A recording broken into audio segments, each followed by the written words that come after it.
good morning my lovely students, especially who study from home.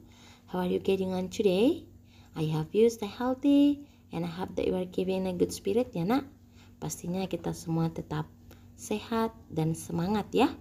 Okay, today we're gonna continue our lesson. I hope you have already to start and follow our lesson.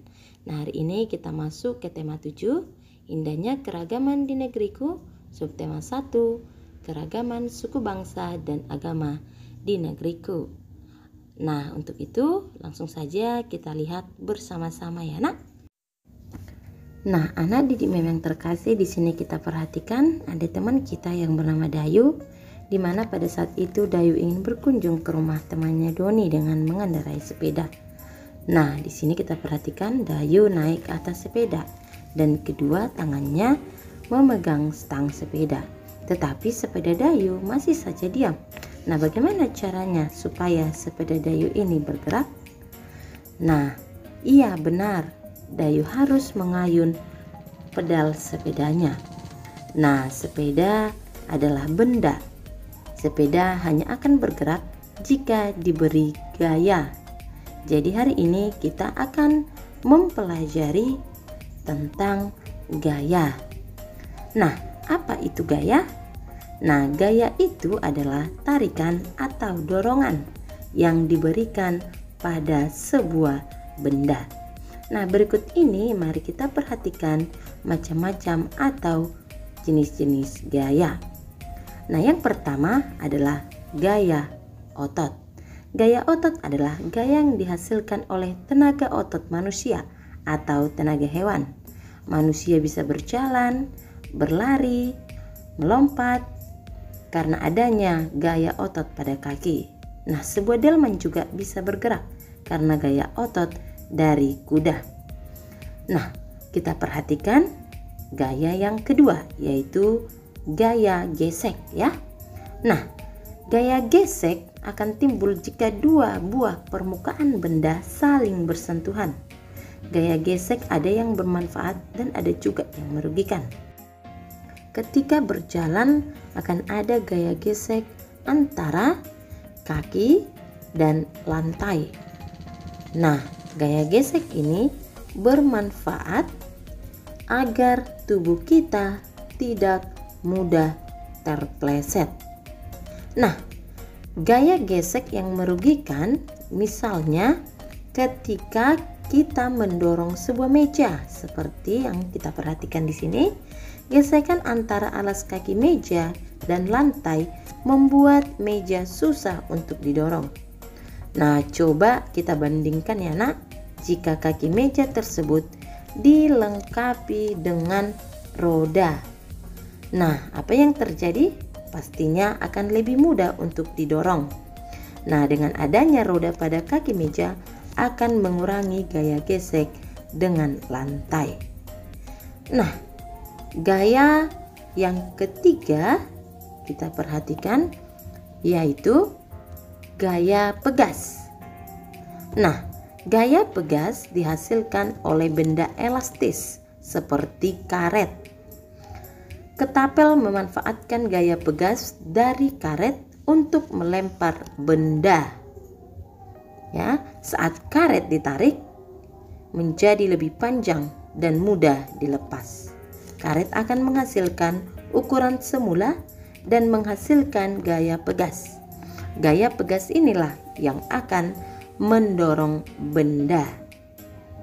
Nah, kemudian yang keempat yaitu gaya magnet.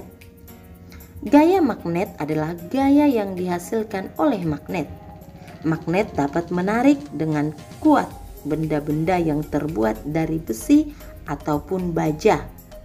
Gaya magnet dimanfaatkan pada pintu kulkas. Nah, supaya apa? Supaya tertutup dengan rapat. Atau magnet pada kompas sebagai penunjuk arah. Nah, seperti yang kita lihat bersama. Kemudian yang kelima, gaya gravitasi. Gaya gravitasi adalah gaya tarik dari pusat bumi. Semua benda yang jatuh arahnya akan ke bawah. Kenapa? Karena ditarik oleh gaya gravitasi. Sekarang coba kita perhatikan ya nak, Ada di sini manusia, hewan, dan semua benda yang berpijak di bumi. Karena apa? Karena adanya gaya gravitasi. Kalau tidak ada gaya gravitasi, apa yang terjadi? Nah, semuanya mungkin akan seperti ini ya nak, melayang-layang dan bisa jadi saling bertabrakan. Jadi kacau semuanya ya nak. Nah, baik anak-anak mem, sekarang mari kita lihat apa saja pengaruh gaya terhadap benda. Nah, seperti cerita Dayu di awal video tadi, Dayu memberikan gaya pada sepedanya, yaitu dengan cara diayun. Nah, karena diberi gaya, maka sepeda Dayu pun bisa bergerak ya nak. Nah, artinya apa?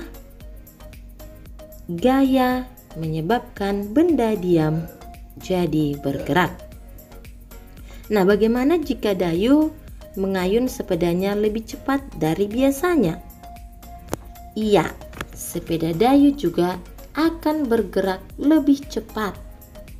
Artinya, gaya dapat mempengaruhi kecepatan gerak benda. Semakin besar gaya yang diberikan, maka semakin tinggi kecepatan benda. Sebaliknya, semakin kecil gaya yang diberikan, maka semakin rendah pula kecepatan benda tersebut. Nah, setelah Dayu tiba di rumah Doni, Dayu pun mengerem sepedanya supaya bisa berhenti ya. Nah, saat direm, sepeda akan berhenti karena kanvas rem akan menekan roda sehingga berhenti berputar. Artinya di situ gaya menyebabkan benda bergerak menjadi diam. Nah, anak-anak mem, Dayu dan Doni kemudian mereka bermain sepak bola di halaman depan rumah.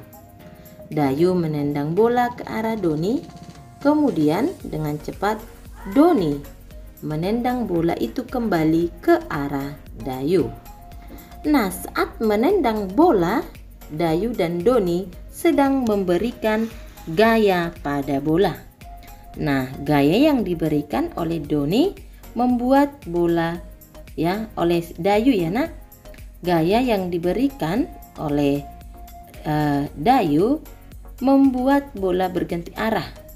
Nah, selain mempengaruhi gerak ya dan juga kecepatan benda, ternyata juga dapat mengubah arah gerak benda. Nah, karena terlalu asik bermain, tiba-tiba bola tidak sengaja ditendang Bayu mengenai pot bunga sehingga pot bunga milik Ibu Doni pun pecah. Nah, perhatikan saat bola mengenai pot bunga, ada gaya yang diberikan pada pot sehingga pot tersebut jadi pecah. Artinya, gaya dapat mengubah bentuk benda. Nah, ternyata banyak pengaruh gaya ya nak terhadap benda. Nah, supaya kita lebih bijak, tentunya bersyukur ya, karena ada gaya yang dapat mempermudah kita melakukan aktivitas kita sehari-hari. Tetapi kita juga harus ya berhati-hati supaya tidak merugikan orang lain. Nah, baik anak-anak mem, tadi kita sudah menemukan informasi tentang gaya, macam-macam gaya, bagaimana pengaruhnya, dan juga manfaat dan kerugiannya. Nah, ternyata dalam menemukan informasi dalam sebuah teks, kita perlu memperhatikan hal-hal sebagai berikut. Nah, yang pertama, kita harus membaca apa itu judul teks tersebut. Kemudian, kita harus membaca keseluruhan isi teks. Dan yang ketiga, mencatat hal-hal penting yang belum pernah kamu ketahui.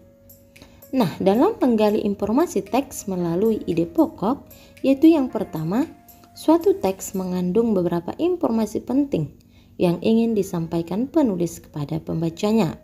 Nah, jadi anak-anak mem, untuk mendapatkan informasi tersebut, kita harus terlebih dahulu memahami isi teks dengan baik. Nah, bagaimana cara kita memahami isi teks dengan baik? Nah, seperti pembelajaran kita sebelumnya, kita sudah menentukan mana itu gagasan pokok pada setiap paragraf. Nah, jadi anak-anak mem, dengan menentukan ide pokok atau gagasan pokok dari sebuah paragraf sudah merupakan cara untuk menemukan informasi dari sebuah teks atau bacaan. Nah, baik anak-anak mem, yang menjadi tugasmu hari ini adalah perhatikan ya cuplikan video ini. Kemudian coba kamu tuliskan apa yang terjadi pada video ini. Lalu gaya apa yang terjadi di video ini. Nah, hasilnya kamu tuliskan di dalam buku catatanmu. Dan nanti pada saat pembelajaran tatap muka nanti, kamu bawa hasilnya ke sekolah dan akan mem periksa ya nak. Nah, jadi untuk itu dikerjakan ya.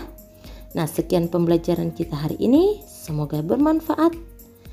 Dan apabila ada yang kurang dipahami dan tidak dimengerti dari pembelajaran kita hari ini, boleh langsung dicapri ke WA mem ya nak. Okay, and the last I say thank you and see you at the next meeting. Okay, bye bye and God bless.